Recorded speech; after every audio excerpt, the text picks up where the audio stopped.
Yeah, welcome to our podcast, our YouTube channel of The Way, the Truth, and the Life. Today we're going to talk about something a bit different. We're going to talk about the Middle East. We're going to talk about Jerusalem. We're going to talk about Israel, the West Bank, etc. As we know, this is so crucial in the news, and there can be no peace in the world until there's resolution to the Israeli-Arab issue. And I use the word Israeli-Arab because the Palestinians are only an adjunct of the Arab nation. And whether they have to admit reality.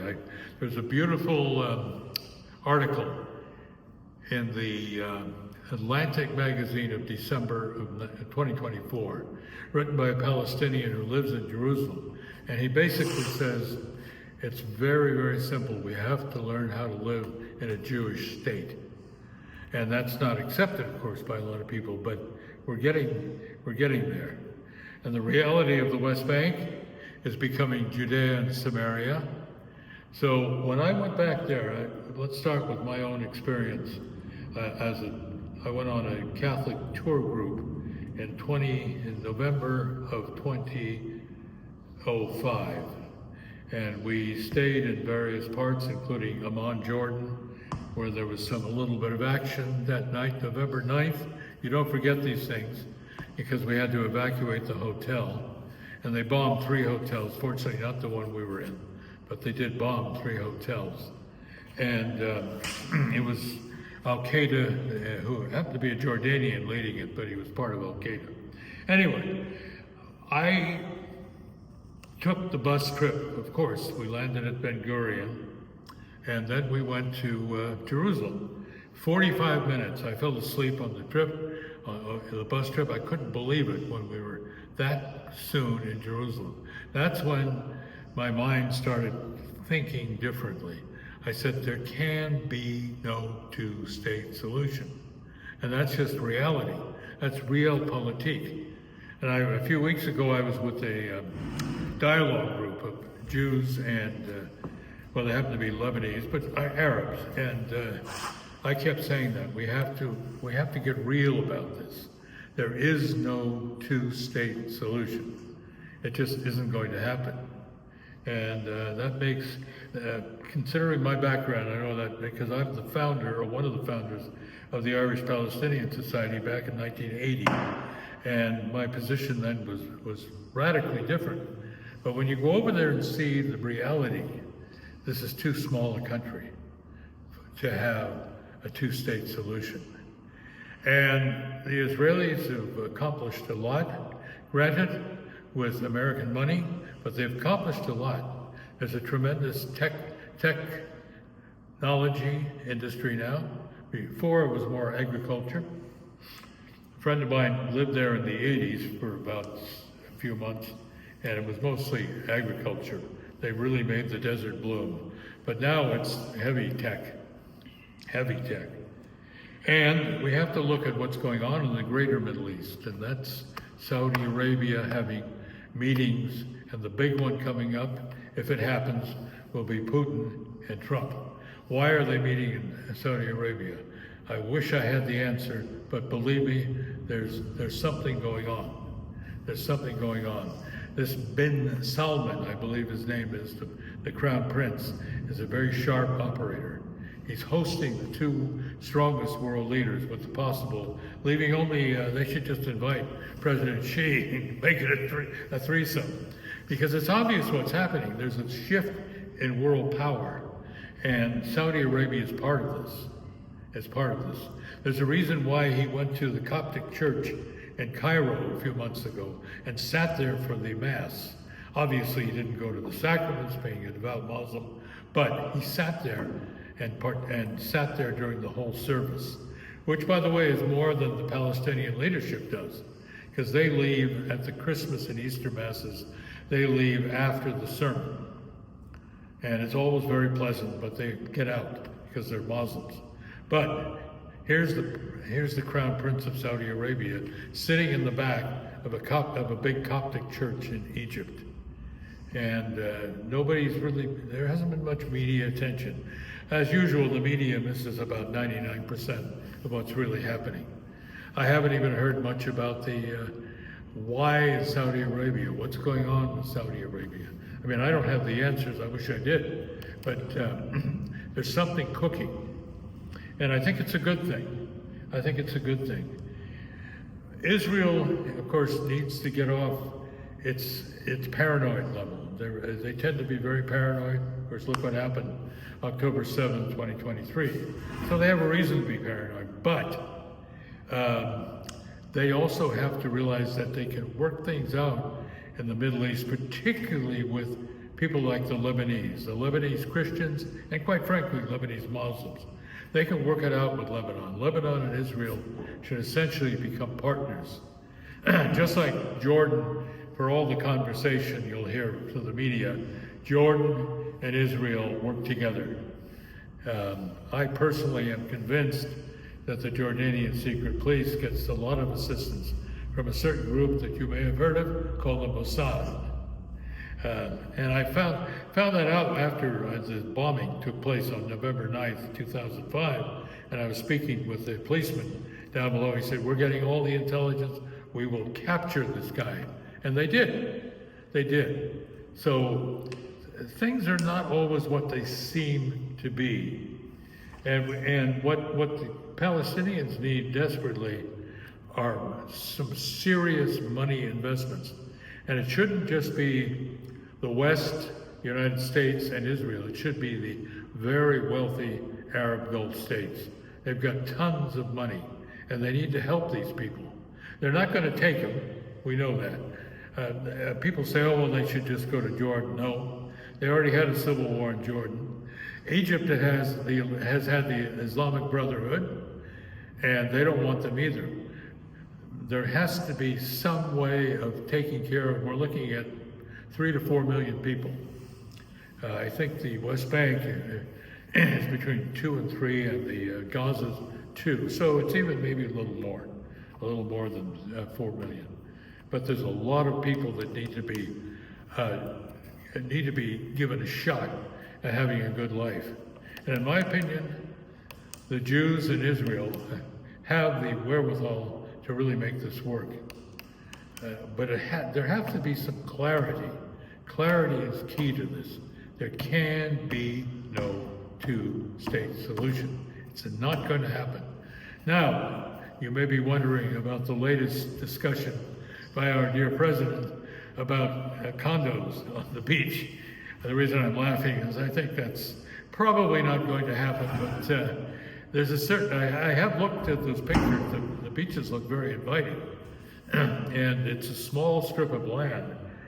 And I found out one thing interesting at this dialogue meeting. There was a lady there from Gaza who was married to a Lebanese, and she said the people in Gaza have a totally different approach to this. They really look at themselves as separate from the people in the West Bank. They do not see them as one unified people, which I think is extremely interesting. So you have one group of the Palestinians, if you want to call them that. I prefer to call them Arabs who live in Israel, who most of them live in Israel. The West Bank, let's talk about the West Bank for a minute. I've been to the West Bank. It's a strange place. It's in turmoil all the time because since I was there 20 years ago, I understand the settlements have just increased by the thousands. There's thousands of Jewish settlements now. So to call the West Bank an Arab enclave is no longer accurate. It just isn't.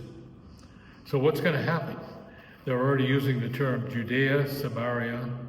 Somehow this guy who wrote that article, and I suggest everyone get a hold of that article, this guy, being a Palestinian, he runs some kind of a think tank in Jerusalem. I don't know who sponsors it. I probably could guess, but anyway. But he's right. They have to learn to live in a Jewish state. And whether they can or not, I don't know.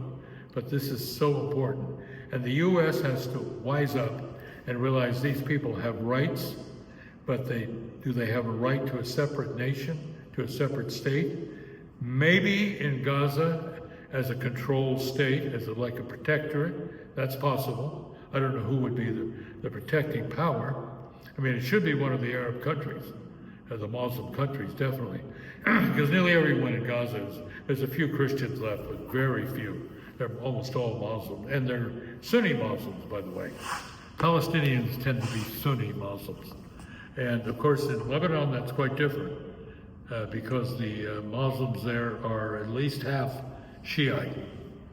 And Hezbollah, of course, is a complete Shiite operation.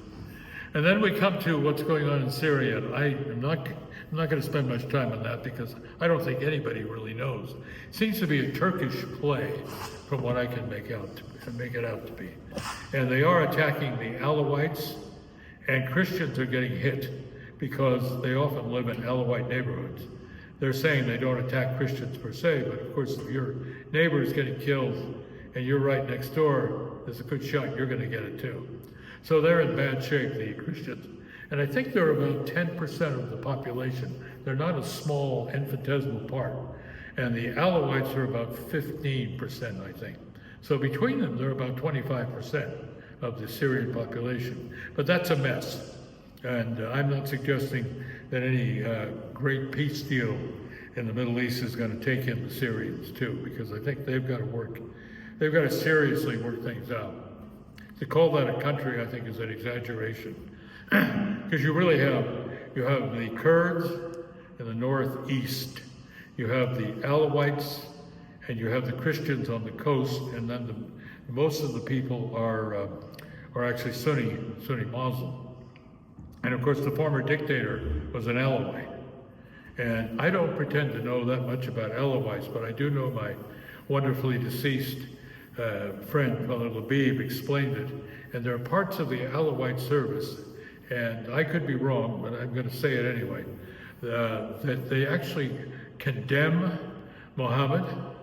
It's a strange part of Islam. It's very strange, and it seems to only exist in Syria.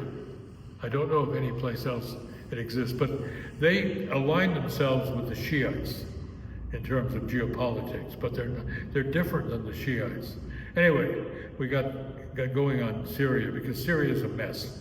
What we need to do is get back to the Israeli and the Israelis dealing with their Arab population and their Jewish population. They have to somehow make this work. It's going to stay a Jewish state. It's interesting, I had breakfast with a very solid, intelligent priest today, and he gave about 100-year. He said they'll hold on for 100 years. He was comparing the Israelis in Israel to the Crusaders, and that kingdom lasted close to 150 years, about 150, till they ended up on the coast, and then they finally were done in the late 13th century. But they lasted until about the middle of the 13th century, the Latin kingdom. And that's where the Latin Patriarch came out of that Latin kingdom, the Latin Patriarch of Jerusalem, who, by the way, is, in my opinion, a very shrewd and diplomatic priest. He's a very good priest, I think. I hear very good things about him. So we're coming to the end of this little talk. It's really not a talk, it's just some thoughts. And there should be zones of prosperity. Believe me, worldwide Zionism has the means to increase that. They don't really ultimately have a choice. Of course, they're going to ask for help from the Gulf states and, of course, the United States. Because every time, when I was back there 20 years ago, you go on a beautiful freeway and you know it's American money. You just know it. So I'm not here to apologize for the Israelis, but I am here to say they're not going anywhere. Not in our grandchildren's lifetime. They're not going anywhere. And we all know that they have an incredible military. They have an incredible military. I mean, just what they were able to do with the head of Hamas in a government hotel in Tehran and assassinate him, that should tell everybody something, how their outreach is, their intelligence outreach. And I know there's lots of, all you got to do is go on the internet and you'll see lots of theories about Israeli intelligence. And of course, the present prime minister is definitely part of that system. So, in conclusion, I would just like to say, yes, there's no possibility of a two-state solution. There's every possibility of most of the people, and some of them won't, but most of them learning to live in a Jewish state if they're treated right. And I believe the Israelis, if they want a long-term stay without having to be paranoid all the time, they have to come to some working agreement. In my opinion, Clinton and Rabin offered them something good years ago, but we're beyond that. It's not going to happen. So therefore, Israel is there. Israel's in control, taking over the West Bank, in my opinion. And East Jerusalem, forget about it. They're selling, especially the Christians, they're selling their homes like mad in East Jerusalem. And they're getting good money, and of course they're allowed to come to the United States because they have good bank accounts. And they're granddaughters, grandsons of the people who were affected by the takeover of Jerusalem back in '67, I believe. It was '67 when they took over East Jerusalem. Before that, of course, it was part of the Hashemite kingdom of Jordan. But anyway, it's part of Israel, and the same is going to happen with the West Bank. The question mark is Gaza, and nobody has quite figured this out. I'm not sure, in fact, I'm pretty sure that just putting condos up is not the solution. But it is a beginning of some thinking about what the future of Gaza is. And I had no idea until this lady was very clear in our group a few weeks ago when she said that the Gaza Arabs do not see themselves as united with the West Bank Arabs at all.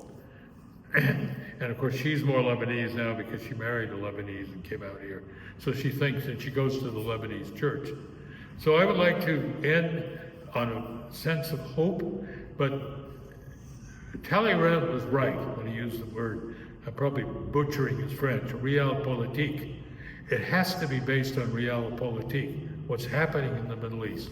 And so much of it, you still hear people talking about the two-state solution. That's not going to happen. And then there's an unreality on the part of the Zionists. What's going to happen with 4 million Arabs under Israeli control? There has to be a working relationship. And maybe people like this fellow who wrote the article in the Atlantic, maybe more people like him. Now, I hope he doesn't get killed, because it's a dangerous position to take if you're an Arab. But there has to be some approach to making a livable situation out of what we can look at as a very unlivable reality. So, and let's just do one thing here. Since I'm wearing this, let's ask the power of God of the three monotheistic religions, to say, we turn some of it over, or ultimately all of it over, to God. We work with the power and the influence of God. And in the Christian religion, of course, we have the Trinity, and we have the power of the Holy Spirit. The Holy Spirit can make miraculous things happen. So I suggest, as we continue our journey looking at which we do on this channel, Eucharistic miracles, near-death experiences, we look at the power of the Holy Spirit and even helping to work out a deal, a living deal in the Middle East. I want to thank you for listening, and God bless you all.